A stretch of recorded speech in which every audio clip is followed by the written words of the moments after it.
G'day animal science students, Mark Ferguson, Next Gen Agri. Opportunity today to talk to you about being a consultant, which is something I've been officially for probably 7 or 8 years, but done a lot of things that kind of led to that. So opportunity today, I guess to run through my career and give you a few tips maybe and think about what things that I would do if I was in your situation. Sorry I can't be doing this live, a bit of a clash on Monday.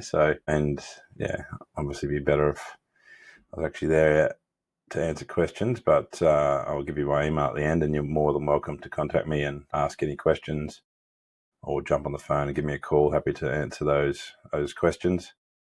I guess just a bit of my career. So I grew up in the Victorian Mallee, which is kind of similar to the wheat belt in WA. Was on farm, always passionate about ag, always passionate about livestock. So kind of had a fairly clear career path. Probably wasn't going to go into research. Was probably going to do something like a sort of stock and station agent type thing. But my brother went to uni, and I thought, I might as well do that. And so that's what I did. Went to Melbourne Uni, did ag science, 4 years there. Before I went to that, I actually was lucky enough to get a cadetship with what was the sort of Department of Ag, like DPERD in WA kind of back then, which has had 28 names, changes since then probably. But so I was actually lucky enough to get a cadetship. So on the summer holidays, I was spending time on research farms as part of that. So I had to do placements as part of that, which I think was a really good thing. So every summer I had to go somewhere and live somewhere and do these placements, which was really good. And because of my interest in livestock, I went to sort of places that were research orientated, and I guess it gave me a lot of open doors, which I was very fortunate to have. When I look back, I think you can open those same doors yourself, or get some of your lecturers there to help open those doors, or people like myself can find and open those doors. But I was very fortunate that every summer I was learning different things, and then as part of that, I had to work for the department for 4 years at the end of uni, and was lucky enough to go to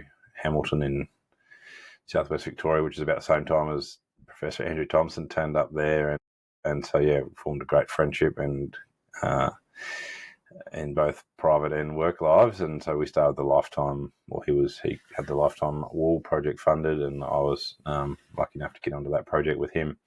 And so had a great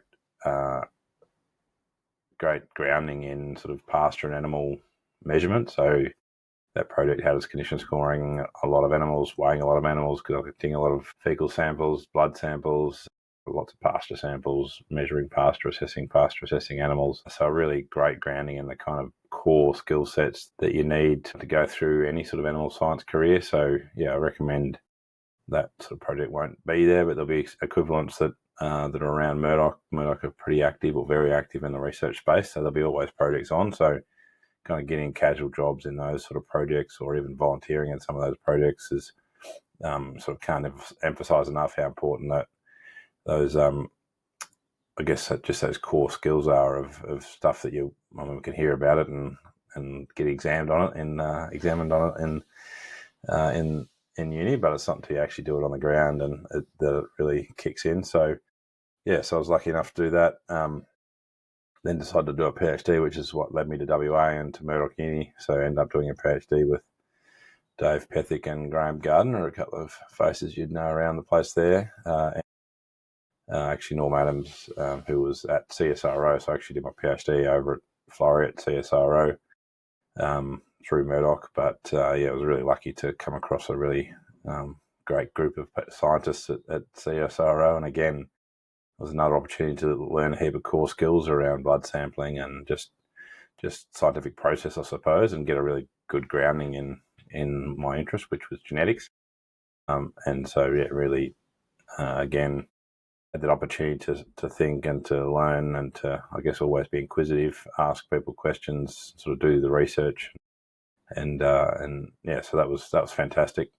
Then I was actually back working with the Department of Ag and Food WA, which is now DPERD, and then Kevin Bell retired, so Tomo and I, Andrew Thompson and I, took up the animal science position that was sort of the only one then at Murdoch.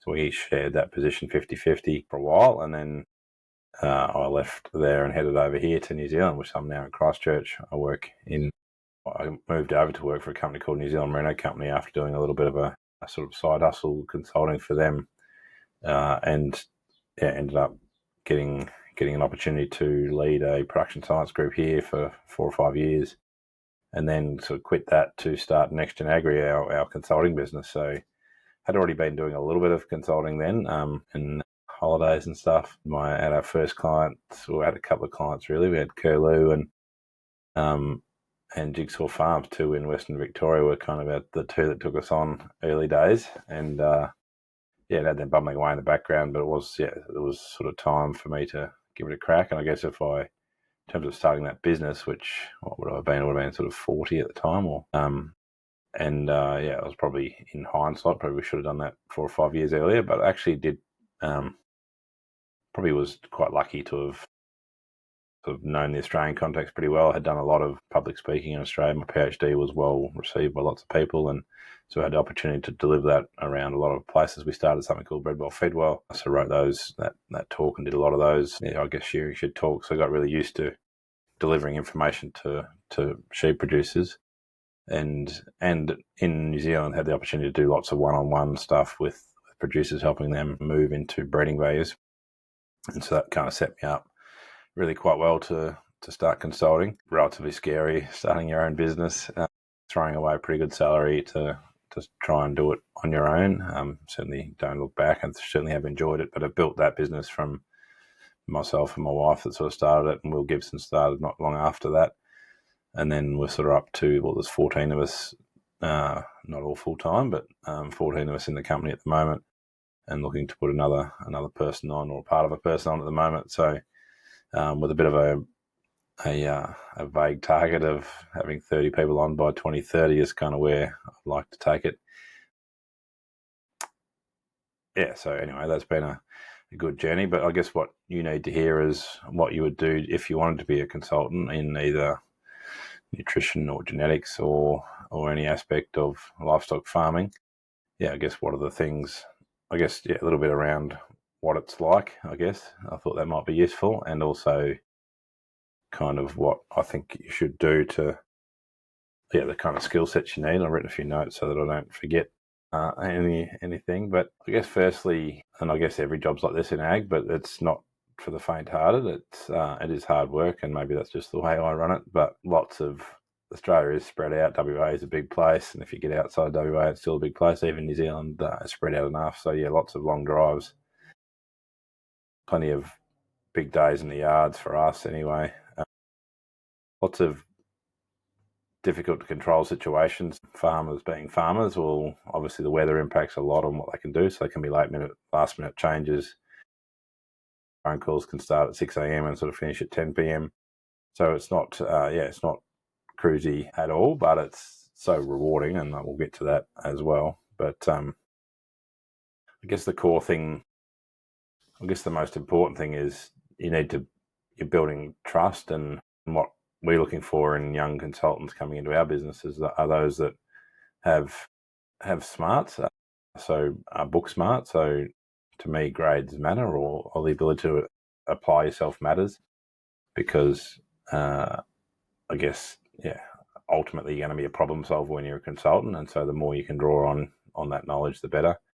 You don't have to be. It's not just book smarts, but just that real practical, that combination of practical knowledge as well as just ability to problem solve, I guess, are really key areas of focus. I think one that is hard to train, but one that's really, really critical for success is passion.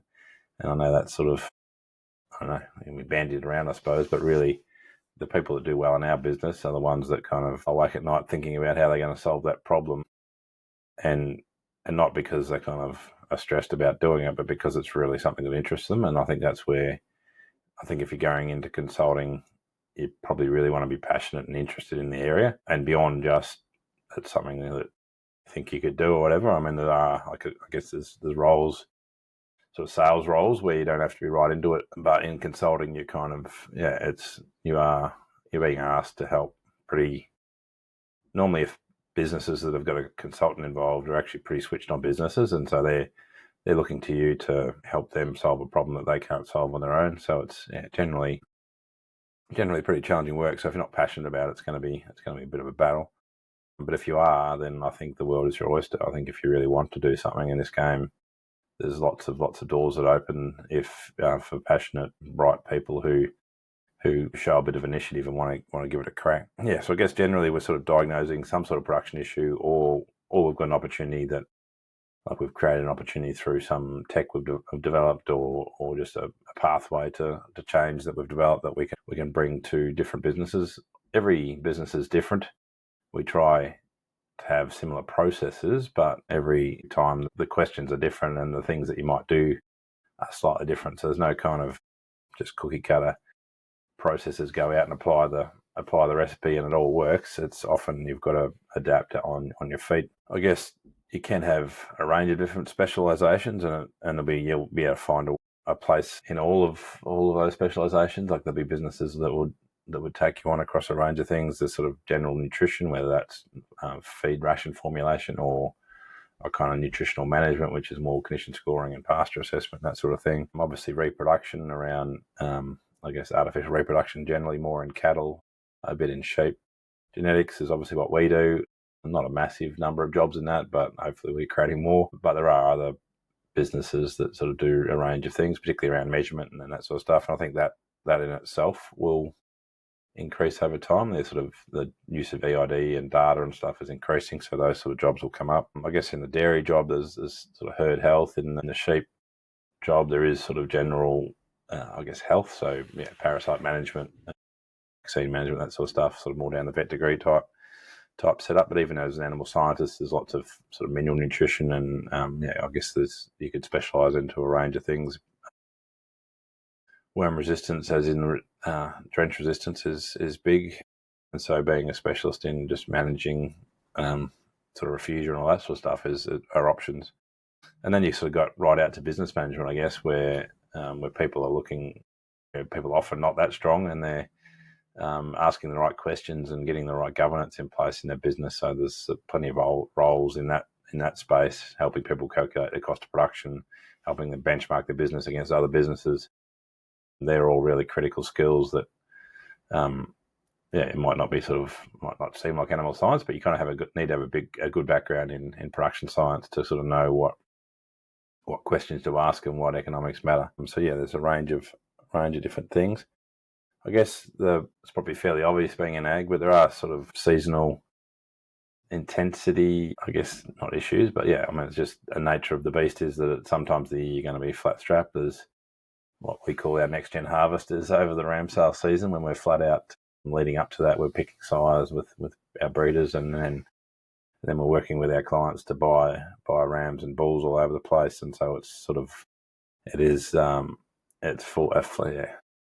foot flat to the floor for a month or two there, maybe 3. And so I guess the challenge with the Trans-Tasman business is that those two things happen at different times. So there's a sort of fairly long period of being flat out, but there always will be times in ag where life goes on hold and you hook in and get the jobs done. And then there are other times, obviously, where things do quieten down a bit, which is good.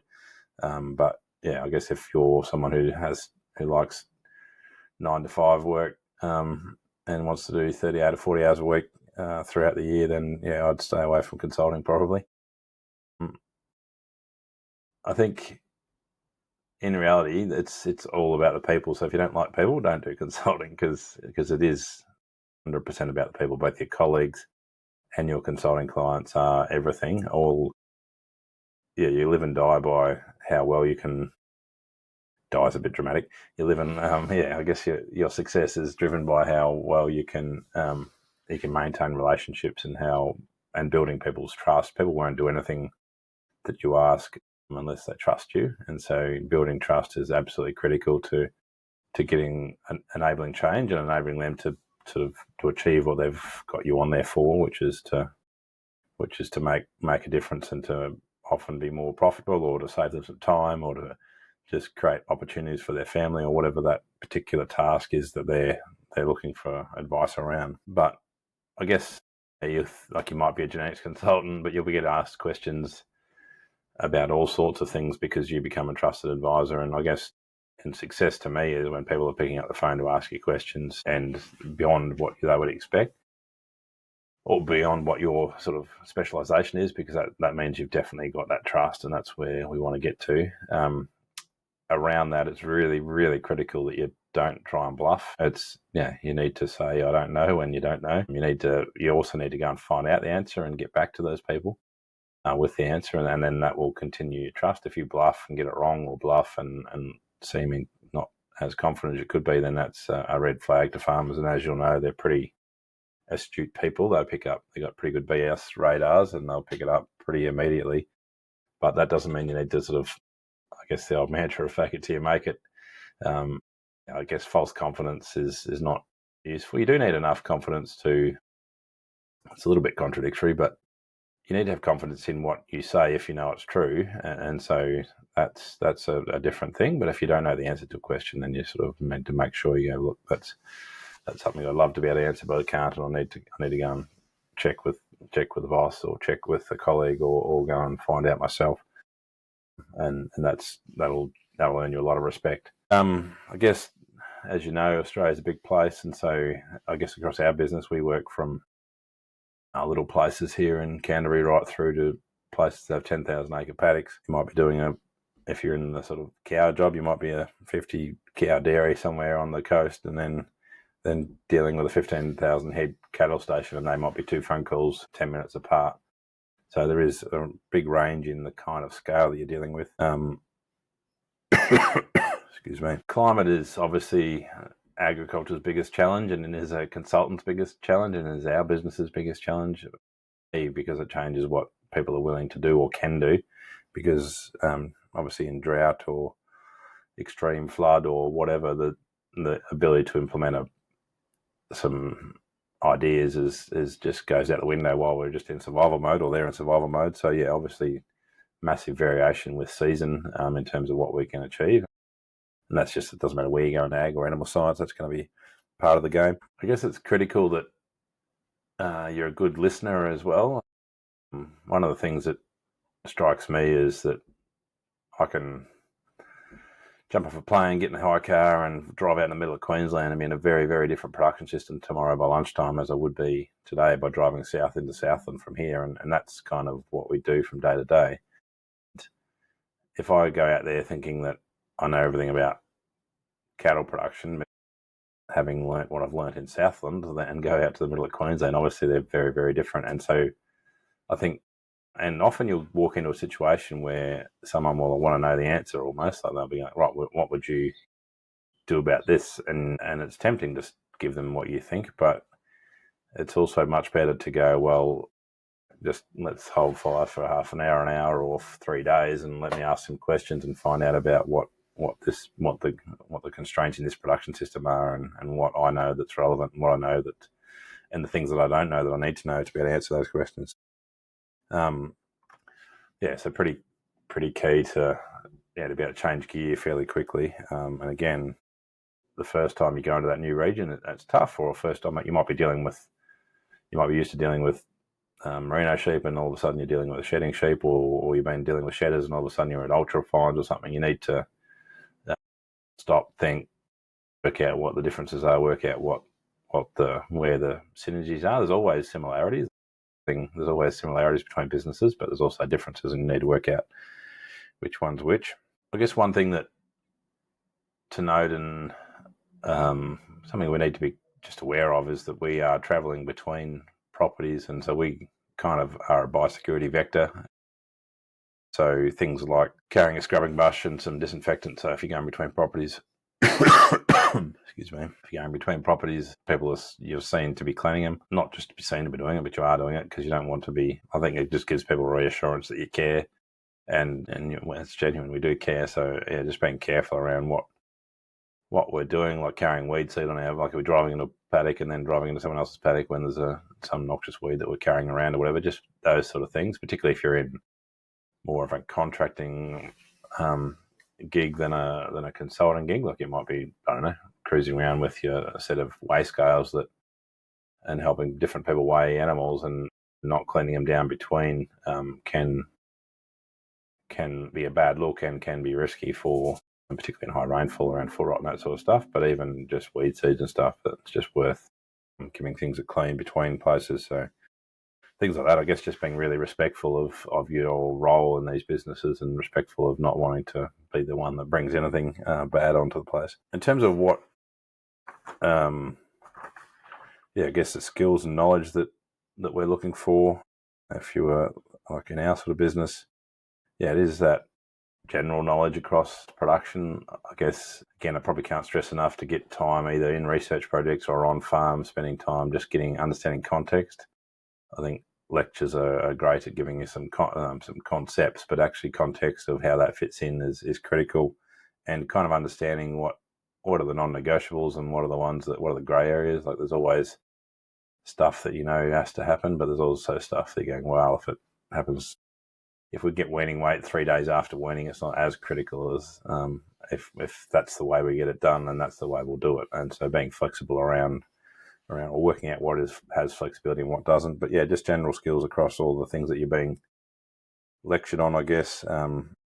It's probably not, you'll find your speciality, like you'll understand what you're passionate about or what you enjoy, and that's where you'll head into. Like, if I'm not a massive soils person, but somebody listening might be, so if that's that's the stuff that gets you excited, then you'll find places to find jobs where you can consult within soils. One thing that I probably wish that I was better at and have them learning, but is things around that business literacy, that sort of financial literacy. I think that's probably something that if that does float your boat, there's a lot of opportunity in that, because that's something that we're probably not that good at talking about, but it's something that's absolutely critical to helping people work out. Like, it's easy to come in with a theory around just use these genetics and you'll make money, but ultimately, if it costs you $100K to implement those genetics, and you need to do the maths and work out that, you're only going to make 90 out of that, or you're going to make 150K out of it, but actually that's going to send, you're going to be cash strapped. You won't have enough cash flow to put the crop in, and therefore the whole business doesn't fly like it should. So I guess understanding that those interconnectedness as well as just that financial aspect is something that I think we need to be better at, and probably something we're under-taught in. It'd be a good thing I'm not talking to you live with a bit of a Kiwi cold. That you don't need that. One of the things that we really look for, and it's pretty hard to pick, is communication. One of the things we really look for is communication. One thing that is horrible in our business is when we get busy and we haven't got the time to call people back, and that's a bit of discipline or a bit of lack of discipline if we don't get back to people. But communication is key, both within the business or within any job, just communicating with colleagues, obviously. But farmers hate it when you don't answer the phone, and they've tried 3 or 4 times and still haven't got through to you. And often that's because they want an answer or a question answered, or they want to tell you something that's exciting that's happened, and then you've been part of that and you missed that opportunity. So I guess if you're not willing to communicate, then you're in a bit of trouble in consulting, and that's not just verbal. That's being clear with your emails and all, working out how they want to communicate. Some people are texters, some people are emailers, some people are people that will only talk on the phone. You need to work out how people communicate, how each of those clients communicate, and do it their way.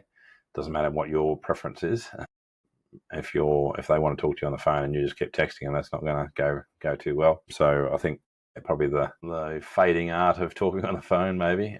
But I think obviously, and a lot of people are happy just texting as well. A lot of farmers are, but there's some that want to talk on the phone, and that'll be either early morning or late at night, normally, or at lunchtime. You kind of need to understand that and operate when they operate. It's kind of, ag's a tough place to be if you want to stick 9 to 5. I guess you also need to be able, be willing to think critically to not just of what you're seeing, but also what you're saying. Like, I think the nature of science, the nature of animal science is that things change. That what we knew 20 years ago is, some of it's been definitely proven, and some of it's been proven as wrong, or some of it's been modified, or some of it sort of only works in certain situations. And I think that's the joy of being in ag, is the fact that we are still learning. Not everything is known. Make sure you're a lifetime learner. University education is just part of the start of your, or the middle bit, I suppose. You've done secondary college, and then is like you're going to have this. You should have this rate of learning that you've been under for the last 3 or 4 years, constantly for the rest of your life, and there's no excuse not to anymore.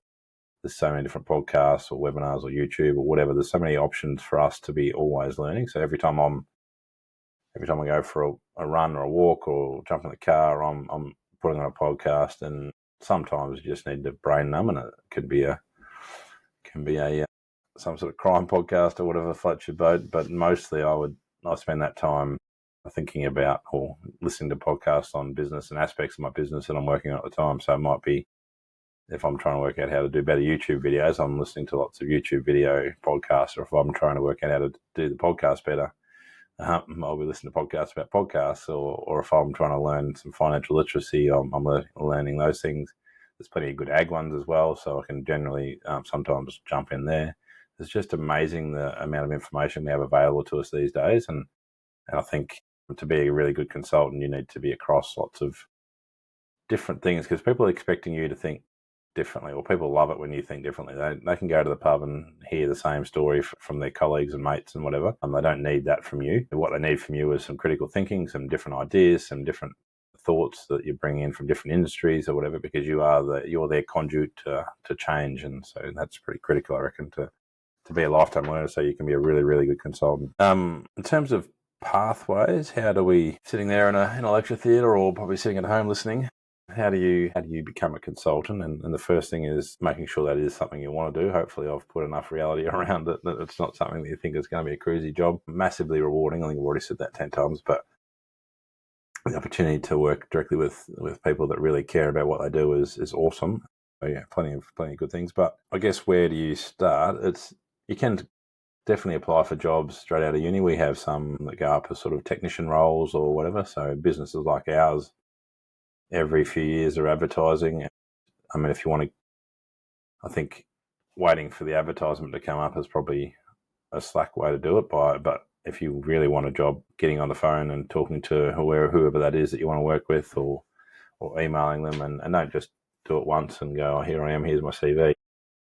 Kind of, here I am, here's my CV, here I am, keen to spend a week with you or spend a few days on the road with you, here I am, have you got a time for a chat, whatever. Like, you just need to create your own opportunities, really. And I think that's true across all ag. I don't think I've ever had anyone not open a door for me if I've asked for it to be open. Like, I think your own initiative is absolutely key to get where you want to get.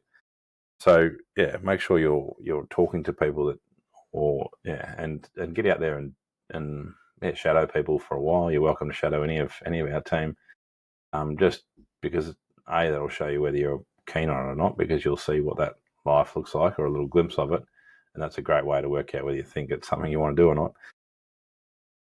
But I guess in terms of entry points, there used to be sort of more like government roles. Or I would, as I said before, try and get casual jobs on Murdoch projects, try and get casual jobs over at Deep Herd, or summer work at Deep Herd feeding sheep or bleeding animals or taking fecal samples or whatever it is, because that will be those sort of hands-on jobs that get you connection and context will be key. Will be valued anyway. If you're from a farm and you kind of already got a lot of practical experience, I guess lean into that. If that is you have that opportunity. We see a fair few people that they grew up on a farm, but they haven't really understood what the hell's going on the farm. They've been in the lounge room watching the cricket more than actually out on the farm or whatever. So I guess be there if you do have the opportunity, be there when the agronomist is coming around, or when the people in the business are advising your parents or your grandparents or whoever's farm it is, and be there to ask the questions and sort of practice that gig.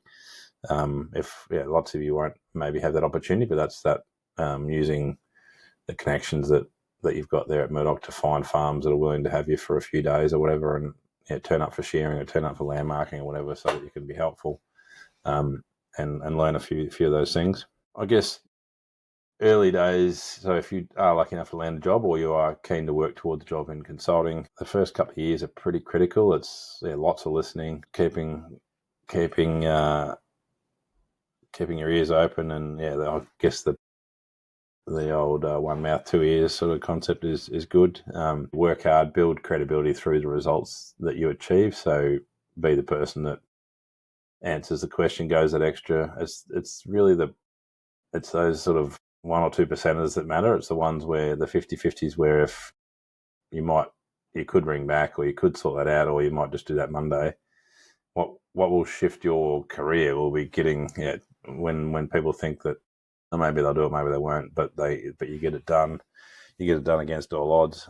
That's the kind of stuff that I think that matters, and is the kind of person you need to be really successful. Opportunities will open up over time, and so things will get, I guess, a bit easier. I've already talked about never stop learning, so whether that's conferences, podcasts, whatever it is, keep being a lifetime learner.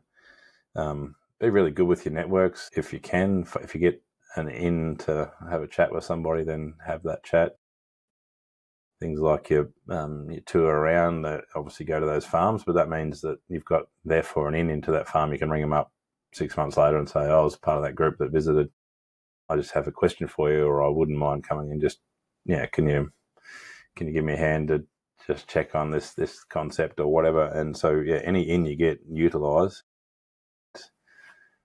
Again, I think ag and probably just humanity generally is more than willing to help. There's plenty of people out there who, even like they're going to be people that you think, they're not going to want to talk to me. There might be lecturers, there might be people out in the industry that you think are busy doing other things and haven't got time to talk to, but we will all talk to you. We will all listen, and particularly if you show a bit of initiative, everyone will answer that phone call or answer that email eventually. It might not be the first time. You might have to show a bit of ticker, but it will happen if you push on. I guess, and then I guess early days, early career, you can move around a bit to get different parts of the business covered. So some people don't want to come and work for us because they want to go and do some on-farm stuff first, which is good. Others just want to come straight to us and learn particular skills. I guess the more different, depending on the business, but the more different things that you do, the more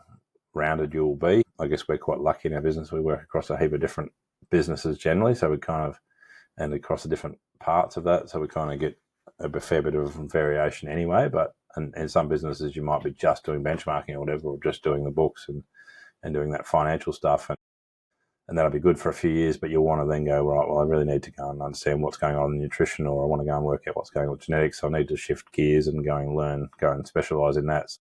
Depending on which consultancy you might start off with, you might need to shift around a bit to get different aspects to become a really kind of well-rounded consultant. And you don't always have to shift to do that. You might just different mentors to do that. There's different ways you can achieve that. In terms of, I guess, real challenges that you'll face if you do end up being a consultant, I think one of the biggest gut punches as a consultant is that you do a lot of work, you sort out what you think the best thing to do is for that person, and then they do the complete opposite. And that'll happen kind of once a week or enough anyway. You might have worked out that this is the RAM that someone should use, and then they talk to someone other random and they decide that that's not right and they're going to do this other thing. And you just have to suck that up. There's nothing you can do about it. And you get kind of a little bit used to it, but it does suck every time that when you sort of do all the work and then someone has just completely ignores it, and that's that. But it will happen. So that's probably the tough thing. Probably not going to lie, there is an emotional weight associated with consulting, and depending on what you do and which consulting you do, some of that will be greater than others. You're dealing with people sometimes at their worst, as in they're in drought and they need to make some tough decisions, or they're having financial stresses, or succession's gone poorly and they're having to split up a farm, and there's angst, and sometimes you get dragged into that and you have to make sure you remain objective, and that's not always easy. And I know that some people really get sucked right into that, particularly in things like drought, where there's no fault of their own, farmers are in a bit of trouble. You are around people that will have varying mental health challenges, and so I guess being cognizant of that, and so it is. There's days that don't go as well as they could, and I guess you need to remember where your role is, and so there's certainly, as you get, and that's just the reality in being close to people in farming and being part of their kind of, you end up being part of their family, but you are an integral part of their business if you do your job well, and so you're going to experience their highs and lows, and that's just something to be aware of. You will have to be, I think I mentioned it, but you have to be aware that the sort of research versus reality sort of game, like we can have all the theories and we know exactly what needs to be done scientifically, but it's still got to fit within that farm context. Like if the fences aren't going to hold sheep, there's no point deciding to have different rotational grazing or something, because they're just all going to push through and be in the other side of the paddock. Or save up feed and then kangaroo's going to eat it anyway or whatever. You have to understand the system and how and so work out which bits are applicable to each particular farm. And you have to be careful to, one of my probably faults is, I reckon you sort of got to be careful not to judge a book by its cover, is the old saying, I suppose. But if you sort of drive into a place and you think, and some of the visual cues are suggesting that they may not have heaps of money to invest in whatever your thing is, and ours would be genetics. And if you kind of go in there and sort of with a budget strategy, I suppose, or something that you think matches where they would, what they can afford, you just have to be careful that you don't get that 100% wrong, because people have different passions and different drivers and might actually want to really lean into something, and you're giving them this half-baked answer which isn't in line with how they want to invest. So I guess work out, assume nothing, ask the questions is probably the safest bit. Like, are we going to have a real crack at this, or are we on a tight budget, or what's the situation? And don't make any assumptions by the ute they're driving or any other cues, because often there might be other reasons why they haven't been able to invest in that vehicle, because if they're like me, they've got kids at school and they're spending all their money on that, so they're driving around in a clapped out car because that's how it rolls at the moment. But they know they need to invest in genetics or whatever. So make sure you're aware of.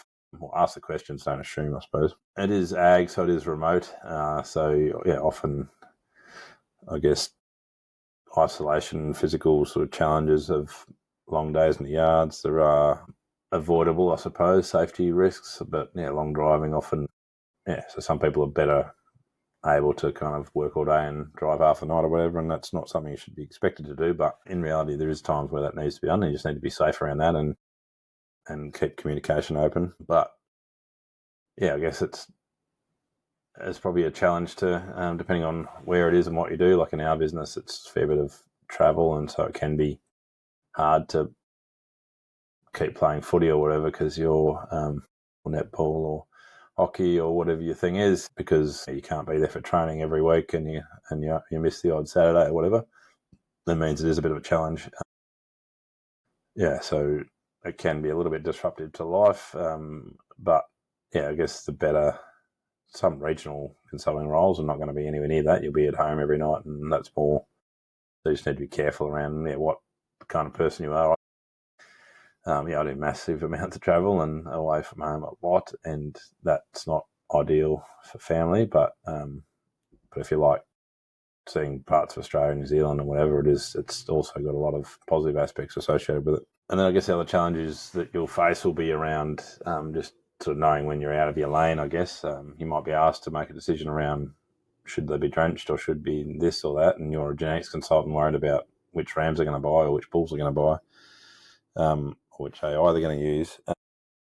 I think, know when you should defer to the people who know better. So know when you should defer to the vet to answer the company, or to the FERT company to answer that question, sorry. So that know when you're out of your judgment. And I guess the final thing is that, and something that we all can get better at, I think, is confidentiality. It's very easy to start using or naming people, and when in your story, in your context. So it's like, I was over at Billy's yesterday, and he was using this new ram, and they all got fly struck or whatever. You can get that story across without mentioning any names and without putting anyone's confidentiality at risk. If there is validity into that story, as in, here's a warning bell for what I've seen somewhere else, and that's a key part of being a consultant is bringing your learnings from one place and offering it to the next place. In fact, that's probably 80% of what we do. But we have to be really, really careful that we don't sort of accidentally give away confidential information in that sense, and because we don't want to embarrass anyone, we don't want to. It's not our job to tell everyone what's going on somewhere else, and equally, it has a massive impact on your trust if someone finds out that that you said this, and I can guarantee you word travels around ag like wildfire, or even stuff you don't say gets spread around. So definitely stuff that you do will. So confidentiality is absolutely critical, and something that it takes a bit of discipline, because often there's something exciting you want to say, and it was a funny story that happened over at Billy's or whatever, and you want to share it, and it's good. Like, you feel good to share those good stories or whatever, but just have to be really careful that we either make them anonymous or we don't tell them if we don't think that's appropriate. I guess the summing up, and that's about a 45-minute lecture, which will be enough of listening to me. It is really intellectually challenging, which is awesome. It's deeply rewarding. I'm always thinking, always being challenged, and it's fantastic. It's the best job I've ever had. Every farm or every new species you get to play in, or every farm is a new puzzle to solve. It's a new person to understand and see what drives them and how you're going to motivate them to be different, and find out who the drivers of the business are. Sometimes you might be thinking it's the person who's been ringing you is the wife, but it's actually the husband that's going to make the call, or the person who's been talking to you is the husband, but it's actually his mum that's making the call, or however that kind of works. Or so don't assume any gender or any age or whatever. You don't know who are the drivers in that business. In one business we work with, it's the 15 or 16-year-old young fella that's actually making a lot of the calls, and so you kind of need to never ever disrespect anybody. Never ask for somebody else on the phone until you're told that, it's not my job, that you need to talk to Mary, she handles that, or whatever. Because never assume anything, because nothing annoys people quicker than assuming that it's the older male. We often assume that they're the person who we need to talk to, but that's not the case in many businesses. And what you'll learn is that you need to get respect of even if it is that older male, the person you've been talking to, you need to get the respect of everyone in that business if you're going to be successful. And if you don't get that, then you are fighting a losing battle. Eventually the others will find a way to get rid of you. I think it's one of the rewarding things about it is that you do improve not just, I guess, the welfare of the families you work with through hopefully their financial sort of security and general buying some time back for them, but you also improve animal welfare and I guess we just make the world a better place if we do our job well, which is really, really cool.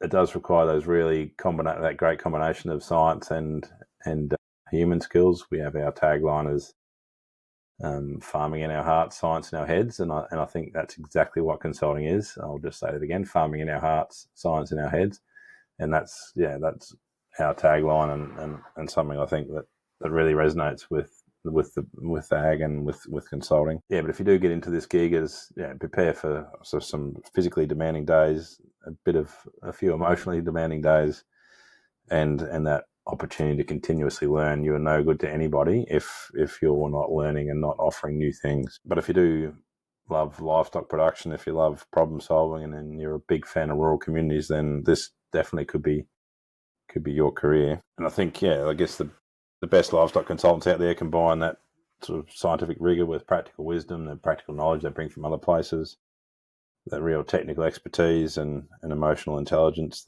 and can use sort of evidence-based recommendations for people that really do love working with humans and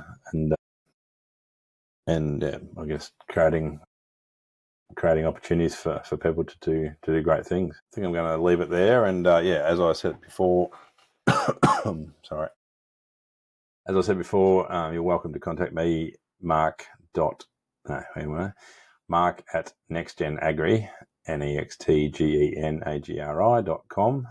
You can email me and ask any questions. Give me a call, +64 for New Zealand, 21 496 656. Welcome to give me a call. I'll happily answer any questions. Or if you want to WhatsApp me or text me on that number, that's fine as well. Or you can get me on most social medias as well, or jump on the hub.nextgenagri.com and you'll find me on there as well. If you're not a listener to Head Shepherd, I recommend you are. So headshepherd.com is our podcast. So livestock, and we talk to other consultants, we talk to our clients, we talk to lots of people. So it's a great grounding in all things ag, and 45 minutes a week, you could be well set up to get to understand this game a lot, and you'll get to a feel for what, if you're into sort of genetics anyway, for what we do. But anyway, hopefully that's been useful, and hopefully next year we'll be there in person.